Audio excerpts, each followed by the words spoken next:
FM Network. Muito bem, pessoal, a gente está aqui começando mais um programa no Terrão, essa é sua pílula de conteúdo aqui sobre o Pittsburgh Steelers, num formato mais rápido, sem muita edição. A gente só abre o microfone e começa a falar o que está mais ou menos passando pela nossa cabeça. Eu sou Danilo Batista, vou falar com vocês aqui um pouquinho sobre dois pontos fortes dos Steelers de discussão nessa semana. A NFL está no meio do Combine e o Marcan deu o seu depoimento. O Steelers vai encontrando com os jogadores, mas esse ponto não é exatamente o que a gente vai conversar aqui. É mais sobre a coletiva de Omar Khan. Ele depois também falou com membros da imprensa dos Steelers e falou para o site Steelers.com, né? Uma entrevista com o Max Starks. Além disso, e esse é o primeiro assunto que a gente começa aqui, a NFLPA divulgou o resultado de uma enquete que eles fazem interno entre os jogadores, aí avaliando todas as franquias. Então vamos lá, como é que funciona esse negócio? A NFLPA é a Associação de Jogadores da NFL. Ele funciona basicamente como um sindicato, né? Uma entidade formada por jogadores e ex-jogadores defendendo os interesses da categoria diante dos donos da franquia, que são, nesse caso aqui, os patrões. Eles têm feito, esse é o segundo ano em que sai o resultado, mas é o terceiro ano de enquete. Uma avaliação interna, eles pedem para os jogadores falar sobre alguns critérios dentro da sua própria franquia, né? Só que com perguntas muito específicas, tá? E aí os Steelers, no resultado final, é o 28º, colocando todos os resultados, todas as notas da enquete. Vamos passar por alguns pontos disso aqui. Tratamento de famílias. Os Steelers recebeu nota F-. Eles não têm uma creche para os filhos dos jogadores, eles não dão uma cabine para a família dos jogadores assistir os jogos. Então isso pesa bastante na avaliação. Também é muito negativo o vestiário. Os jogadores avaliam o vestiário como sendo muito ultrapassado. Eles queriam uma atualização ali das instalações para eles. Eles queriam uma sauna, que não tem no Steelers e tem em várias outras franquias. O Steelers é o terceiro pior da liga nas avaliações desse sentido. A sala de treinamentos. Os Steelers têm uma nota D+, é o quarto pior de toda a liga. Tá? Também é cotada como ultrapassada. A sala de musculação, nota C, é o 24º na liga, é o 9º pior, porque tem poucos aparelhos, às vezes eles precisam revezar alguns aparelhos muito específicos que são muito concorridos e tal. E tem uma nota que é muito séria, muito pesada, que joga isso lá embaixo, a avaliação geral do time, que é ownership. A avaliação do dono, Arthur Rooney II, e da administração dele da franquia. Ele tá com uma nota F, ele é o segundo pior de toda a liga. Vamos colocar isso aqui em perspectiva um pouquinho. A descrição da NFLPA é só que esse F é porque melhorias que poderiam ser feitas nas instalações da franquia não são feitas nas instalações. O dinheiro não é reinvestido no próprio equipamento para melhorar a situação dos jogadores, para facilitar vários processos dos jogadores. É tido como uma direção que não paga para melhorar, não paga para ter investimento, enfim. E é só isso. Todas as entrevistas, todos os relatos, é que em aspecto humano, por exemplo, a direção dos Steelers é excelente e melhor do que várias outras que tem na NFL. Só que um F no critério, quando você está avaliando o dono, é sempre muito pesado, né? Então é isso que ficou marcado, que o Steelers é uma franquia terrível para seus jogadores e não corresponde às expectativas deles. Ficou muito mal. Também você pode colocar em perspectiva que os Steelers têm o segundo pior dono nessa enquete. O pior deles é Clark Hunt, o dono do Kansas City Chiefs, o atual bicampeão da NFL, o time que ganhou 3 dos últimos 4 Super Bowls. Esteve em 4 dos últimos 5 Super Bowls. Não dá pra dizer que é uma franquia fracassada, que é uma administração ruim. Eles estão literalmente ganhando Super Bowls. Só que expectativas, estrutura, infraestrutura, instalações da franquia pesam nesse tipo de avaliação. Então, coloquem sempre em perspectiva que o que é perguntado vai fazer muita diferença. Suponha que na sua casa você mantém a sua cozinha sempre impecável, você cozinha perfeitamente bem. Mas tem um prato que você não sabe fazer. Você não sabe fazer macarrão com salsicha. E a enquete pergunta qual é a sua avaliação. Pergunta para as pessoas da sua casa qual é a avaliação do seu macarrão com salsicha. As pessoas vão dizer que é ruim. E aí a tua avaliação fica muito negativa, porque esse critério específico é usado. Não quero passar pano, tem um monte de problema e várias outras notas disso daqui provam isso, mas coloque um pouquinho em perspectiva todas essas avaliações. Coloque em perspectiva também a avaliação que é muito positiva, que subiu a nota dos Steelers na média, que é a nota de head coach. Tá? Mike Tomlin recebeu uma nota A, é o 5º melhor head coach em toda a avaliação. Claro que tem um empate aí, né? À frente de Mike Tomlin, Kevin O'Connell, do Minnesota Vikings, Andy Reid, Kansas City Chiefs, e o Dan Campbell, Detroit Lions, todos com A+, Sean McDermott, Buffalo Bills, Zach Taylor, do Cincinnati Bengals, Mike McCarthy, pelo Dallas Cowboys, Sean McVay, Los Angeles Rams, Mike McDaniel, do Miami Dolphins, Nick Sirianni, do Philadelphia Eagles, Kyle Shanahan, do San Francisco 49ers, o Pete Carroll, ainda era o Pete Carroll, né, do Seattle Seahawks, todos eles têm nota A, tá? Então tem muita gente com nota A. Mas qual é o critério? É o quanto os técnicos contribuem para a evolução dos jogadores, o quanto eles estão disponíveis para ouvir o vestiário e o quanto eles levam em consideração o que eles ouviram do vestiário e aplicam. É esse critério. Ninguém está avaliando questão tática, questão técnica especificamente. É o relacionamento entre técnico e jogador. E todos os relatos são de que vários jogadores gostariam de jogar para Mike Tomlin, vários jogadores que já jogam para Mike Tomlin não jogariam por nenhum outro técnico, gostariam de se manter com o Mike Tomlin o máximo de tempo possível. Tá? Então, tanto para nota positiva quanto para nota negativa, leva em perspectiva. O que é que você pode baixar o sarrafo nessa história toda aqui? As notas que são basicamente a obrigação de toda a franquia, né? Nutricionista, o Steelers se nota D, não pode. Vestiário, nota F. Não pode. Sala de treinamento, D+, não pode. Equipe de treinamento, treinamento físico, treinamento tático, comissão técnica, C. Sala de musculação, C. Condições de viagem do time, D. Isso aqui tudo é obrigação. Assim como ownership também é obrigação. Tem que estar investindo nas suas instalações, você facilita o trabalho dos teus jogadores. A tratamento de famílias é F-, também é obrigação. Pensa o seguinte, você está pagando lá, eu vou usar um exemplo de outra franquia, você está pagando 56 milhões, é o cap mais ou menos que o Dak Prescott vai ter de impacto no Dallas Cowboys. Você está pagando essa grana toda num jogador e ele tá em campo, no aquecimento, ali na sideline, e ele perde uns 10 segundos da preparação de uma jogada pensando, caramba, será que meu filho tá confortável enquanto aqui tô jogando? Será que a babá que a gente contratou tá realmente atendendo o que a gente precisa? Enquanto você podia fazer um investimento mínimo e entregar isso pro teu jogador e deixar ele absolutamente tranquilo, porque provavelmente uma creche montada pelo Dallas Cowboys tende a ter uma qualidade muito superior a várias babás, por exemplo, para todos os elencos. Todos os jogadores que têm filhos no elenco do Dallas Cowboys. Então pensa um pouquinho sobre esse lado de que garantir a infraestrutura é muito melhor. Ninguém quer trabalhar num lugar que tem uma infraestrutura mambembe, cara. Todo mundo quer trabalhar nas melhores condições possíveis. Esse foi um assunto também que faz a conexão aqui das entrevistas coletivas do Omar Khan, General Manager. E claro, ele foi perguntado sobre isso pelos repórteres, né?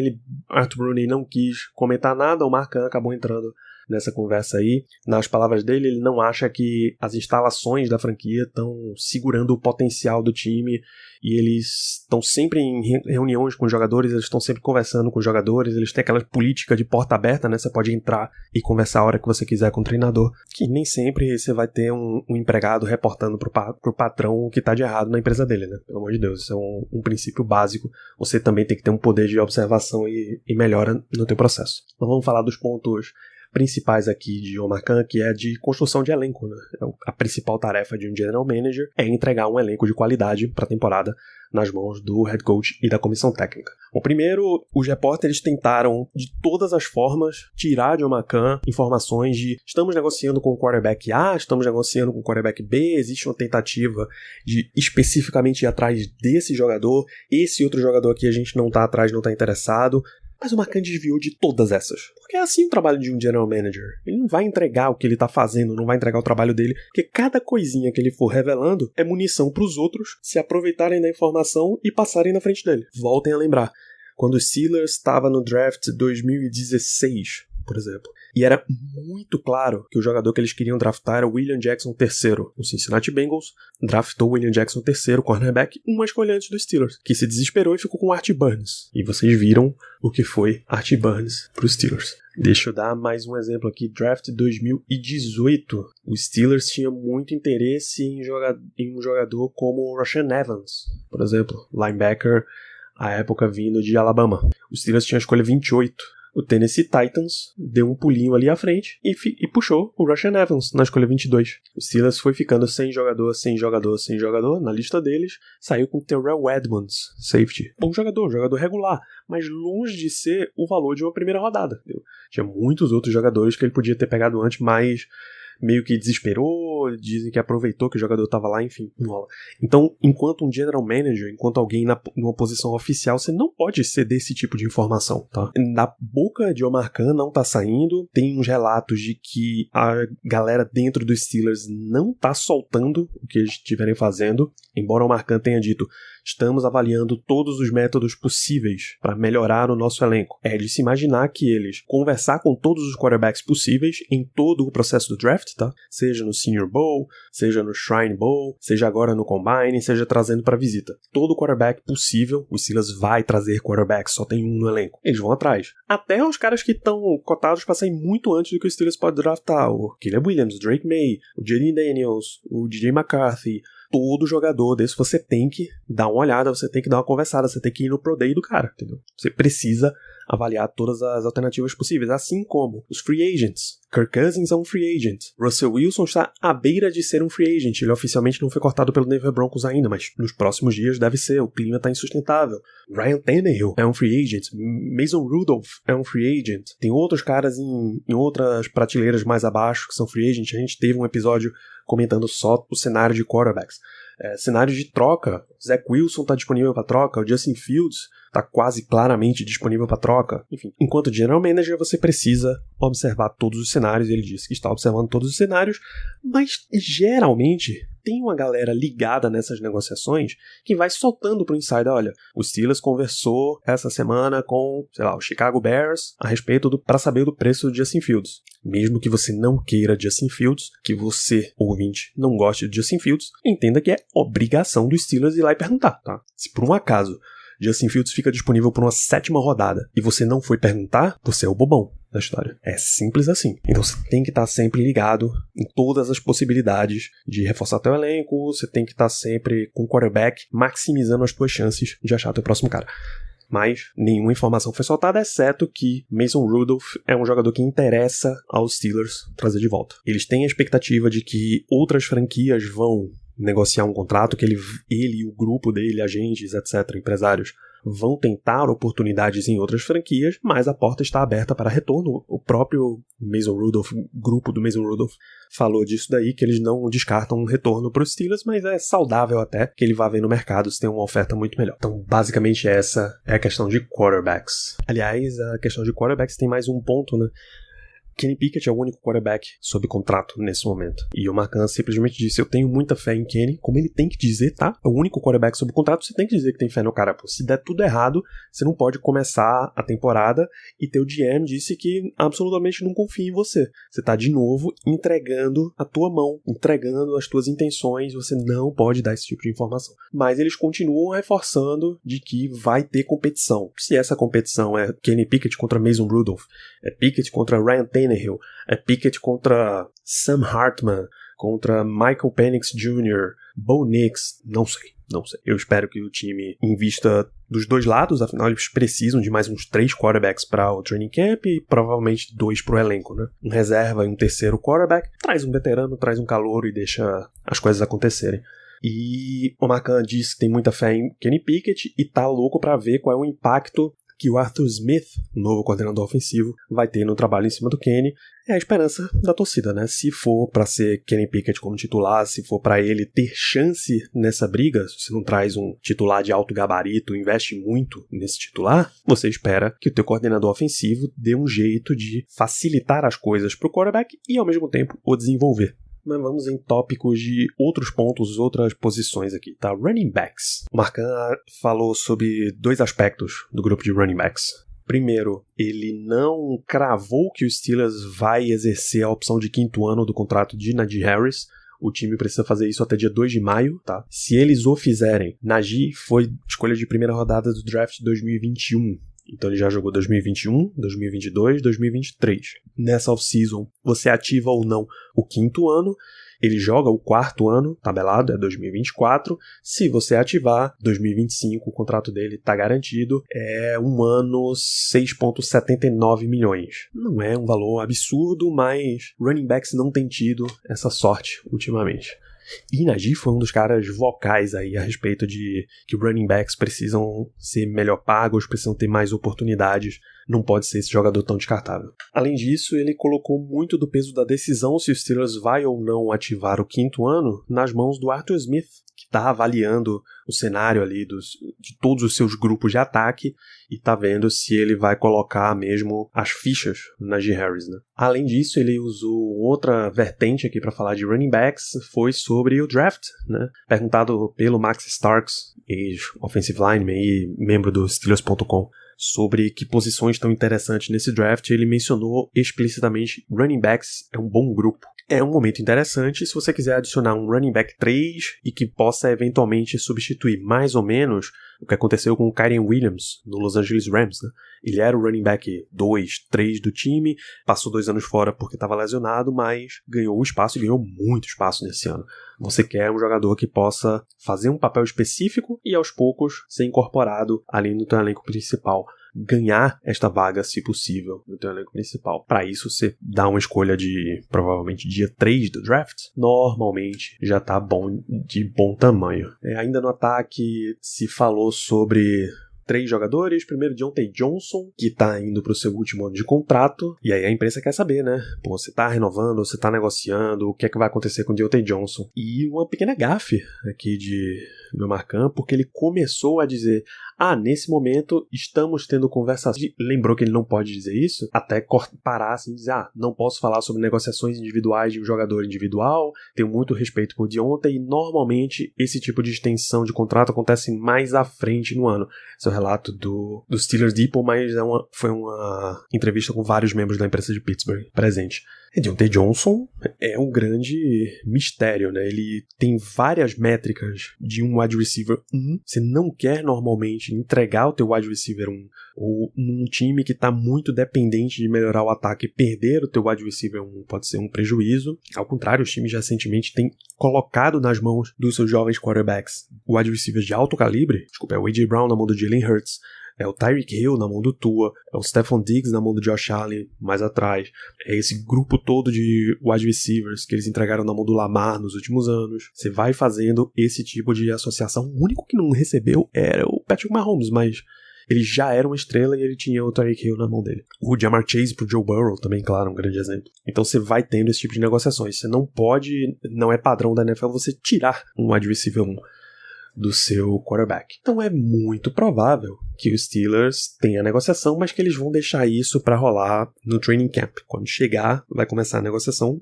nos mesmos moldes que foi essa extensão para esse contrato atual do Diontae Johnson, né? Já tá aqui também, se falou de Broderick Jones, que ele jogou de right tackle, mas foi perguntado especificamente se ele seria um left tackle na próxima temporada, se o Steelers estaria atrás de um outro right tackle, agora com a demissão, o corte do Chuks Okorafor. E o Marcan disse: olha, não sei se vai ser nessa temporada, isso está nas mãos da comissão técnica do Arthur Smith e do Mike Tomlin, essa não é uma decisão minha, mas nós o draftamos para ser um left tackle. Eventualmente, ele vai migrar para essa posição. Se vai ser nessa temporada, se vai ser na próxima, se vai ser left tackle com o Dan Moore virando de lado, né?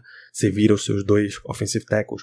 Se você vai draftar, se você vai contratar um right tackle, ninguém sabe. E essa é a posição correta para ter nesse momento da temporada também. Não dá para ter o general manager cravar o que vai acontecer a essa altura, porque se você diz que você quer especificamente um left tackle e você vai manter o Broderick Jones right tackle, você começa a diminuir aí a avaliação dos Steelers em termos de, poderíamos ter, o Steelers está a fim de um left tackle. Todo mundo que tem experiência de right tackle, eles não estão muito interessados, então a gente pode trabalhar com esse tipo de informação. Darnell Washington, perguntaram se ele deveria ser mudado para right tackle. Bicho, todo ano tem uma especulação maluca dessas, cara. Todo ano. E alguém sempre repercute. O Marcan foi bem claro. Sim, Darnell Washington é um tight end. A gente não vai mudar ele pra tackle. Não faz o menor sentido. Eu lembro de uma época em que toda semana alguém mandava um e-mail pro Steelers, o Bob Labriola, o repórter, ele responde a caixinha de perguntas do Steelers toda semana. Toda semana alguém mandava sobre trocar Ryan Shazier pra strong safety ou Mike Mitchell pra inside linebacker. Era sempre nesse sentido de vamos mudar a posição e vamos achar um outro super jogador por aqui porque o que estamos fazendo não está dando certo. Cara, sempre essas maluquices.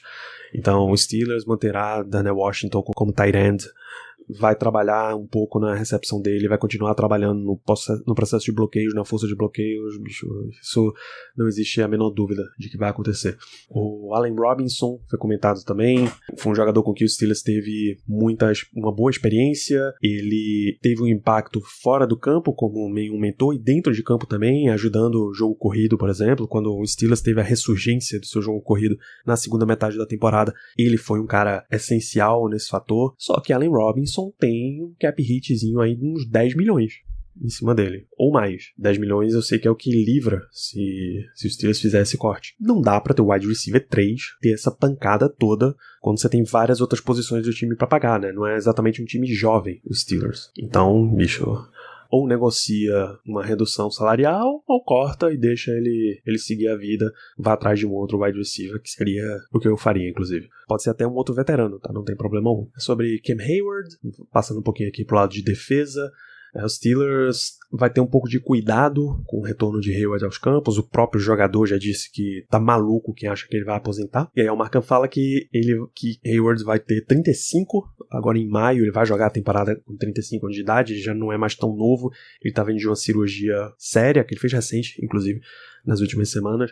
Então tem que dar uma controlada aí nisso, não precisa acelerar o processo dele em campo. Qual é o problema? Quanto menos você tem de Cam Hayward em treinos, em jogo e tal, mais você precisa de um outro jogador que assuma esse papel. Se você tá rebalanceando aqui o time, coloca, por exemplo, Larry Ogunjobi como o DL1, Keanu Benton como um DL2 e Cam Hayward aparecendo um pouco mais como DL3, alguém mais tem que entrar nessa equação aqui de nível, tá? De força.